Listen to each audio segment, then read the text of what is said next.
ప్రభువైన యేసుక్రీస్తు పరిశుద్ధ నామములో ఈ పాడ్కాస్ట్ ద్వారా వాక్యం వింటున్న ప్రతి వారికి నా హృదయపూర్వకమైనటువంటి వందనాలు. కీర్తన గ్రంథం 145వ కీర్తన 16వ చరణం. నీవు గుప్పిలి విప్పి ప్రతి జీవి కోరికను తృప్తిపరచుచున్నావు.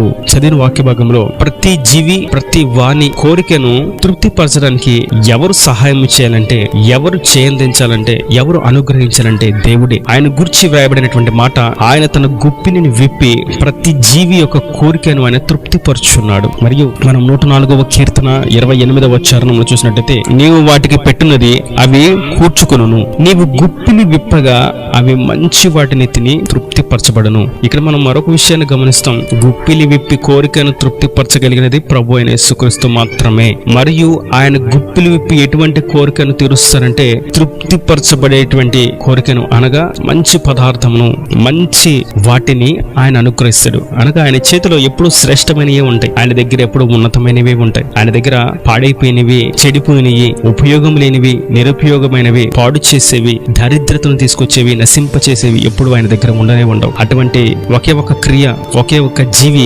లూసిఫర్ అనేటువంటి వాడు ఉండేవాడు. వాడిని ప్రభు పాతాళానికి తోసివేశాడు. కారణం, ఆయన దగ్గర ఎప్పుడు కూడా శ్రేష్టమైనవి ఉంటాయి, ఫలభరితంగా మార్చేవి ఉంటాయి, దీవెనకరంగా ఉంచేవి ఉంటాయి, ఆశీర్వాదకరంగా నిలబెట్టేవి ఉంటాయి. గనక ఆయన చెయ్యి ఎప్పుడు కూడా తృప్తిపరిచేదిగా ఉంది. తన గుప్పిలిని విప్పి ప్రతి జీవి కోరికను ఆయన తృప్తిపరుస్తాడు. భూమిలో ఉండేటువంటి చిన్న ప్రాకు పురుగైనా, చెట్ల మీద జీవించేటువంటి పక్షి అయినా, జలములలో సంచరించు జలచరములైన, భూమి మీద నివసించు మనిషి అయినా, ప్రతి జీవి ఒక కోరికనైనా సరే తృప్తిపరచగలిగినది ప్రభు అయిన యేసుక్రీస్తు మాత్రమే. ఆకలి తీర్చగలిగినది ఆయనే. ఆయన గురించి మనం చూసాం, ఆయనే తృప్తిపరుస్తాడు గుప్పిలిని విప్పి శ్రేష్టమైన వాటితో. మరియు మనం చూస్తాం మత్తయి సువార్త 6వ అధ్యాయంలో 31వ వచనంలో, దేనిని గురించి మీరు చింతించొద్దు, మీ ఆహారాన్ని గురించి, మీ వస్త్రాన్ని గురించి, మీ కుటుంబాన్ని గురించి, జీవన విధానాన్ని గురించి మీరు చింతించాల్సిన అక్కర లేనే లేదు. నేను కావలసిన వాటిని సమకూరుస్తాను, సకాలంలో నేను సమకూరుస్తాను. మరియు మన ఫిలిప్పీయులకు రాసిన పత్రిక 4వ అధ్యాయం 19వ వచనంలో చూస్తాం, ఆయన తన మహిమైశ్వర్యంలో ప్రతి ఒక్క జీవి కోరికలను తీర్చి తృప్తిపరుస్తాడు. క్రీస్తు మహిమైశ్వర్యంలో ప్రతి వాని అక్కరను ఆయన తీరుస్తాడు. ఇంత ఉన్నతమైనటువంటి, ఇంత ఆధిపత్యం కలిగినటువంటి, ఇంత ఔదార్యం కలిగినటువంటి, ఇంత ఔన్నత్యం కలిగినటువంటి ప్రభువును మనం కలిగి ఉండడం ఎంతో శ్రేష్టమైనటువంటి భాగం. అది మన జీవిత ధన్యత. మరియు ఆయన చరిత్రలో అటువంటి ఆధారాలు మన కొరకు ఉంచాడంటే ఖచ్చితంగా ఎన్నో ఆధారాలను మనం చూడొచ్చు. అది ఒక విషయాన్ని మనం చూసినట్టయితే, ఏలియాను గురించి మనం చూస్తాం. మొదటి రాజుల గ్రంథం 17వ అధ్యాయం 39వ వచనంలో అక్కడ జరిగినటువంటి సందర్భం, కేరేతు వాగు దగ్గర ఏలియా ఉన్నాడు. అక్కడ ప్రతి దినము కాకోలలు వచ్చి ఏలియాకు ఆహారాన్ని పెడుతూ ఉన్నాయి. ప్రతి దినం. అవి కాకులు కాదు గాని కాకోలలు. ఇంగ్లీష్ లో వాటిని రోవన్స్ అంటారు, కానీ అవి కాకులు కానే కావు. కాకులు క్రౌస్ అంటారు, అది కాకులు. కానీ ఇది రోవన్స్, వీటిని కాకోలలు అంటారు. ఇవి కాకుల కంటే కొంచెం పెద్దగాను, వాటి ముక్కు కొంచెం పొడవుగాను ఉంటుంది. ఇవి కాకోలలు. ప్రభు ఎవరికి ఆజ్ఞాపించారంటే కాకులకు కాదు, కాకోలలకు. కాకిని ఆయన వాడుకోడు. కారణం ఏంటంటే, ఒకసారి ఆయన వాడుకుందని ప్రయత్నం చేశాడు. నోవహు దినములలో బయటికి వెళ్లి చూసిరామంటే నీరు తగ్గినలేదని నోవహు పంపిస్తే, అది తిరిగి రాక చనిపోయిన దేహాలను, కుళ్ళిపోయినటువంటి మృతతుల్యమైనటువంటి శరీరాన్ని భుజిస్తూ తన సమయాన్ని వ్యర్థపరుచుకుంటూ అక్కడ నిలిచిపోయింది. కనుక కాకిని ఆయన ఎక్కడ వాడుకోలేక, అది ఒక్కసారి దేవుడు అవకాశం ఇచ్చాడు కాకికి. కాకిని మరన్నాడు ఆయన వాడుకోలేదు. ఇప్పుడు ఆయన వాడుకుంది కాకిని కాదు, కాకోలలను. కాకోలలు ఆయన మాటను విని చెప్పిన మాట, నువ్వు వెళ్ళి నా సేవకుడైనటువంటి ఏలియాకు ఆహారాన్ని అందించు అంటే, అవి ఎక్కడి నుంచి తీసుకొచ్చినాయో ప్రతి దినం రొట్టెను మాంసాహారంను తీసుకొని వచ్చి ఏలియాకు అప్పగించిని. ఏ మాత్రం అవి భుజించకుండా, ఏ మాత్రం అవి తినకుండా, ఏ మాత్రం తన ఆకలిని చూసుకోకుండా, తన పొట్టను చూసుకోకుండా, సేవకుని యొక్క క్షేమాన్ని చూసుకుని దేవుని మాటకు లోబడని. దేవుడు తన సేవకుని, తన ప్రజలను, తన బిడ్డలను పోషించేటువంటి విధానం చాలా ఆశ్చర్య రీతిలో ఉంటుంది. వారు కడుపు నింపబడవలసిన వారై ఉన్నారు, కానీ వారు తీసుకొచ్చి తన ప్రజలను పోషిస్తారు. అది దేవుని యొక్క ఉద్దేశం, దేవుని యొక్క ప్రణాళిక. ఏలియాని దేవుడు అట్టి విధంగా పోషించాడు.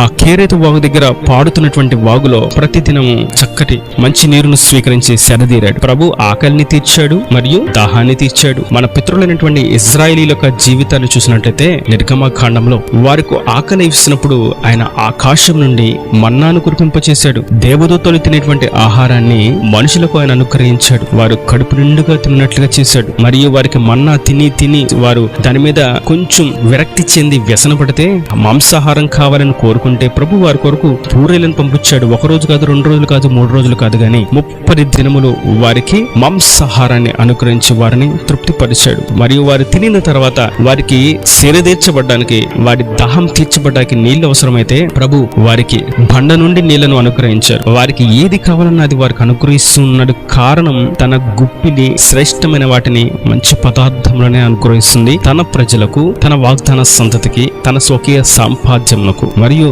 మరొక విషయాన్ని చూస్తాం. యోహాను సువార్త 21వ అధ్యాయం 11వ వచనంలో పేతురు అపోస్తులందరూ యేసు ప్రభు శిలువ మరణం చెందిన తర్వాత మాతో ప్రభు లేడనటువంటి భయముతో దేవుని విడిచిపెట్టి, ఇక సేవా జీవితం మేము చేయలేము, మా వల్ల కాదు అని విడిచిపెట్టి మరలా చేపలు పట్టుకోవడానికి బయలుదేరారు. చేపలు పట్టుకున్న బయలుదేరి వారు రాత్రంతా ప్రయాసపడ్డారు, కానీ ఒక చేప కూడా వారికి పడలేదు. కానీ వేకువజామున ప్రభు తన మెల్లని స్వరంతో, చిన్నపిల్లలారా మీ దగ్గర తినడానికి ఏమన్నా ఉందా అని అన్నాడు. అప్పుడు వెంటనే అక్కడున్న వారు దూరంలో ఎవరో ఉన్నట్టున్నారు అని అనుకొని, ఎవరో మనల్ని పిలుస్తున్నారు అనుకొని, అయ్యా రాత్రంతా కష్టపడ్డాం కానీ మాకు ఒక్క చేప కూడా పడలేదు నాయన, మేము చాలా ప్రయాసపడుతున్నాం అని ఆ వ్యక్తితో ఎవరో తెలియకుండానే సమాధానం చెప్పారు. అది ప్రభు అయిన యేసుక్రీస్తు అన్న సంగతి వారికి అప్పటికి తెలియదు. అది విన్నటువంటి ప్రభు వారితో ఒక మాట చెప్పాడు. మీరు ఇప్పటి వరకు రాత్రంతా ప్రయాసపడ్డారు కానీ మీరు లోతుగా వెళ్ళారు, మంచిదే. ప్రయాసపడుతూ ఉన్నారు, వాళ్ళ మాటికి వేస్తూ ఉన్నారు, మంచిదే. కానీ మీరు చేయవలసినటువంటి పని మీ కుడివైపున వల వేయండి అని వారికి చెప్పిన వెంటనే వారు కుడివైపుగా వలవేయగా 153 చేపలు, పెద్ద చేపలు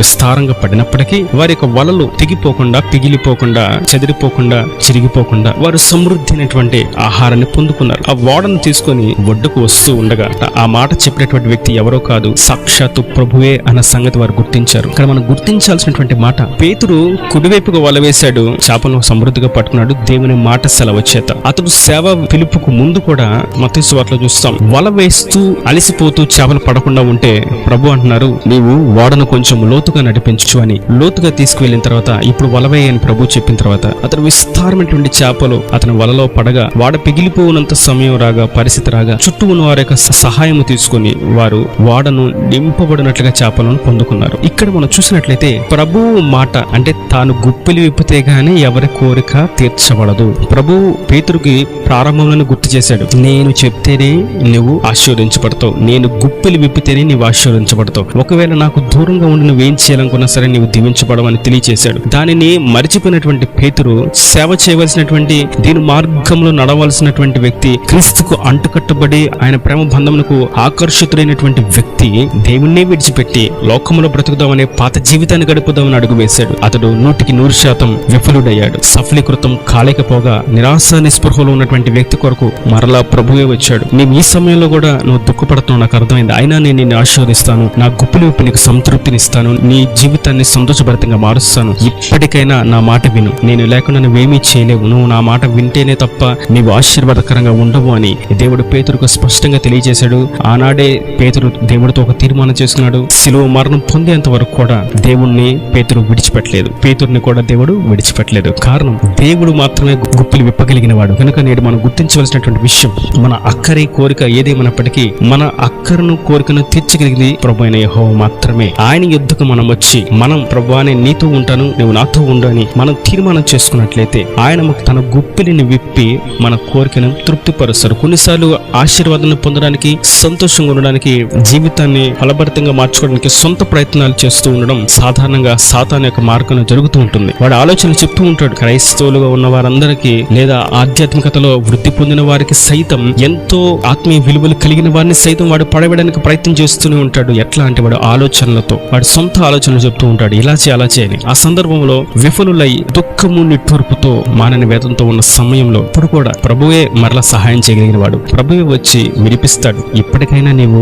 నా మాట విను, నా మాట వింటే నువ్వు ఇంకా రెట్టింపు ఆశీర్వాదాన్ని పొందుకుంటావు. నేను నీతో ఉన్నప్పుడే, నేను శరీరధారిగా ఉన్నప్పుడే నీకు సహాయం చేస్తానని నువ్వు అనుకుంటున్నావా? లేదు పేతురు, నేను నీకు కనిపించకపోయినా భౌతికంగా నేను నీ ప్రక్కన లేనట్టుగా నీకు ఉన్నప్పటికీ ఆత్మరూపంలో పరిశుద్ధాత్మ ద్వారా నేను ఎల్లప్పుడూ ఉన్నాను, నీతో ఉన్నాను, నీలో ఉన్నాను, నీ చుట్టూ ఆవరించి ఉన్నాను, నేను మిమ్మల్ని ఎప్పుడు అనాథులకు విడిచిపెట్టలేదు, నిరంతరం నేను మీతో ఉన్నానని ప్రభు వారిని ధైర్యపరిచాడు. నాట నుండి పేతురు సంతోషంగా దేవుని అనుసరించాడు. మరియు ప్రభు పేతురుకు ఇంకో విషయాన్ని కూడా గుర్తు చేశాడు, నా శక్తి పరాక్రమము, నా బలము ఏది తక్కువ కాలేదు పేతురు, నాడు నువ్వు పొందుకున్నటువంటి ఆశీర్వాదం నేను ఇప్పుడు కూడా ఇవ్వగలను, కానీ నీ పని అది కాదు. చేపలు పట్టే విధానం అయితే, చేపలు పట్టే పని అయితే నేను గొప్పవాడిని చేసేవాడిని, కానీ నీ పని అది కాదు, నువ్వు మనుషులు పట్టు జాలరుగా ఉండాలని దేవుడు అతనికి ఒక ప్రత్యేకమైనటువంటి పిలుపునిచ్చాడు. ప్రతి వానికి దేవుడు ఒక పిలుపునిస్తాడు, ప్రతి వానికి దేవుడు ఒక భారాన్ని పెడతాడు. ప్రతి వారిలో ప్రత్యేకమైనటువంటి దృష్టి ఉంటుంది. అది ఏ కోణమైనా సరే, కొంతమందికి పాటలు పాడాలని, కొంతమందికి ప్రార్థన చేయాలని, కొంతమందికి కుటుంబాలని దర్శించాలని, కొంతమందికి కానుకలు ఇవ్వాలని, కొంతమందికి మీటింగ్స్ పెట్టించాలని, కూటాలు పెట్టించాలని, కొంతమందికి సహవాసం కలిగి ఉండాలని, కొంతమందికి ఆహారాన్ని పెట్టాలని, కొంతమందికి మందిరం కట్టించాలని, ఒక్కొక్కరికి ఒక్కో రకమైనటువంటి తృష్ణ ఉంటుంది. వారి భారం అది. వారు ఆ కోణంలో వారిని దేవుడు పిలిచాడు. అందులో వారు సఫలీకృతులు అవుతారు. ఆ కోణంలో వారు విజయవంతులుగా తీర్చిదిద్దబడతారు. కనుక మనం ఆయన మాటకు లోబడినట్లయితే మనకు ఆయన గుప్పులు విప్పి తృప్తిపరుస్తాడు. మరియు మనం ఆయన మాట విన్నట్లయితే ఆయన పనిలో కూడా మనల్ని వాడుకుంటాడు. మనల్ని బట్టి ఆశీర్వదించబడే విధంగా, మనల్ని బట్టి తృప్తిపరచబడే విధంగా దేవుడు మనల్ని దీవిస్తాడు. ఈయన దేవుని మాటల ప్రతి వాని హృదయంలో నీరు కట్టి ఫలింపు చేయను కాక. ఆమేన్. God bless you. తలను వచ్చి కన్నులు మూసేటది మీ కొరకు చిన్న ప్రార్థన. ప్రేమ స్వరూపి కరుణాకటాక్షంగా తండ్రి నా ప్రభువా, ఈ వాక్యాన్ని ప్రతి బిడ్డను ఆశీర్వదించి నిండాలకు దీవించండి. నువ్వు గుప్పులు విప్పి ప్రతి జీవి యొక్క కోరికను, ప్రతి వాని యొక్క కోరికను తీర్చి తృప్తిపరచువాడవని తెలియజేశారు. ప్రతి వారిని తృప్తిపరచండి. ప్రతి వాని అవసరతను అక్కరిని మహిమలో తీర్చండి. సమృద్ధిని దయచేయండి. సమస్త కోదులు కొరతలు తీసివేయండి. నీ సర్వశక్తి సంపన్నతలు ఎప్పుడు కూడా తరిగిపోనివి. నీవు శ్రీమంతుడైనటువంటి దేవుడు. ప్రతి వానికి ఏ అవసరతలు అక్కర్లు ఉన్నారో ప్రతిదీ మీరు తీర్చి సమృద్ధిని దయచేసి నీ సన్నిధిలో సాక్ష్యం నిలబెట్టే పర్లోక రాజ్యాన్ని యోగ్యులుగా అర్హులుగా మార్చుకోమని స్పష్టంగా ప్రార్థించి వేడుకుంటున్నాను తండ్రి. ఆమేన్. ఆమేన్.